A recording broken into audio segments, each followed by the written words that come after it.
दोस्तों, आज मैं आपको एक सिर कटे भूत की कहानी सुनाने वाला हूँ। कहानी बहुत ही दिलचस्प है। इस कहानी को पूरा सुने।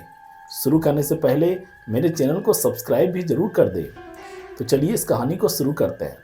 इस कहानी के मुख्य पात्र का नाम अमरीश है। अमरीश एक मल्टीनेशनल कंपनी में काम करता है। अमरीश सुबह टाइम पर ऑफिस जाना और शाम में छुट्टी होने पर समय पर घर आता है। एक दिन ऑफिस में काम करते करते थोड़ा समय अधिक हो जाता है, जिसकी वजह से थोड़ा अंधेरा भी हो जाता है। ऑफिस से जब अमरीश बाहर निकलता है, देखता है कि चारों तरफ अंधेरा हो चुका है। अमरीश जानता था कि घर जाने के बीच में एक जंगल पड़ता है। उस जंगल को पार करके अमरीश अपने घर तक पहुंचता था।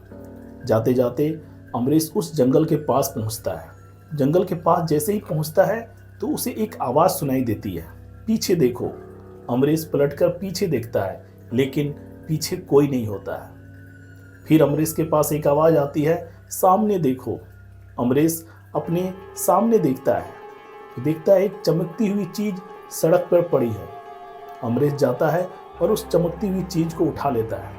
अमरीश उस चमकती हुई चीज़ को देखता है और अमरीश को पता चलता है कि एक हीरा है। उस हीरे में से एक आवाज़ आती है कि अगर तुम्हें और हीरे चाहिए तो यहाँ सामने जो ज़मीन है उसे खोद डालो। अमरीश के अंदर लालच आ जाती है। अमरीश सोचता है कि सही में इस ज़मीन के अंदर हीरे हैं। अमरीश खोदना चालू करता है। खोदते खोदते ज़मीन जब 1 फुट खुद जाती है तो अमरीश देखकर हक्का बक्का रह जाता है कि वहाँ पे कोई हीरे जवाहरात के चीज़ें नहीं थी। वहाँ पर एक सिर पड़ा हुआ था, एक कटा हुआ सिर जो अचानक हवा में उड़ता है। अगर तुम्हें हीरे जवाहरात चाहिए तो तुम्हें मेरा एक काम करना होगा। मैं तुम्हें बहुत सारे हीरे और जवाहरात दूंगा, तुम बस मेरे साथ चलो।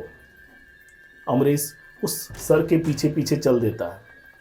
थोड़ी दूर जंगल में अंदर जाने के बाद वो सर कहता है कि इस जगह पर तुम खोदो, यहाँ पे बहुत सारे हीरे और जवाहरात भरे हुए हैं। अमरीश वही करता है, वहाँ पर खोदना चालू कर देता है। खोदते खोदते जब वहाँ पे भी 1 से 2 फीट खुदाई हो जाती है तो अमरीश दिखता है वहाँ पे कोई हीरे जवाहरात नहीं है।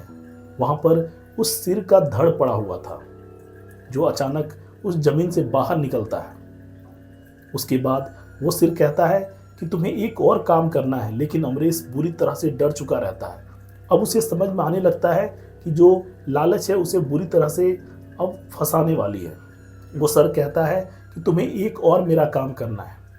तभी एक शख्स वहाँ से गुजर रहा होता है।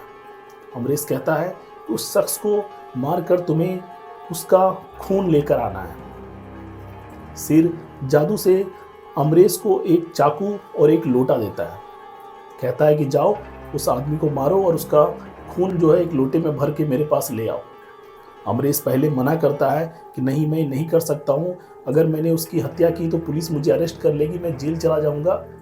लेकिन सर कहता है कि अगर तुम नहीं करोगे तो मैं तुम्हारे पूरे खानदान को मार दूंगा, तुम्हें भी मार दूंगा, तुम्हारे खानदान को भी मैं समाप्त कर दूंगा। इस डर से अमरीश उस आदमी को मारने चला जाता है और उस आदमी को मारकर वो उसका खून लोटे में लेकर आ जाता है। सिर बहुत खुश होता है, कहता है कि ठीक है, इसे तुम मेरे धड़ पे डाल दो।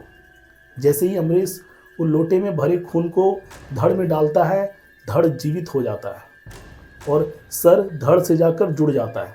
सिर जैसे ही धड़ से जुड़ता है, सिर जोर जोर से हंसने लगता है। कहता है कि अब मैं जीवित हो चुका हूँ। मैं तो तुम्हें मारूंगा ही और पूरे शहर को भी समाप्त करूंगा। और अमरीश की गर्दन को पकड़ लेता है और अमरीश को मारने वाला ही होता है। तभी फिर से सर धड़ से अलग हो जाता है। अमरीश पलट कर देखता है तो एक अघोरी बाबा वहाँ बगल में खड़े होते हैं। घोड़ी बाबा बताते हैं कि मैंने इस सिर कटे भूत को फिर से मार डाला है, अब तुम्हें डरने की बात नहीं है।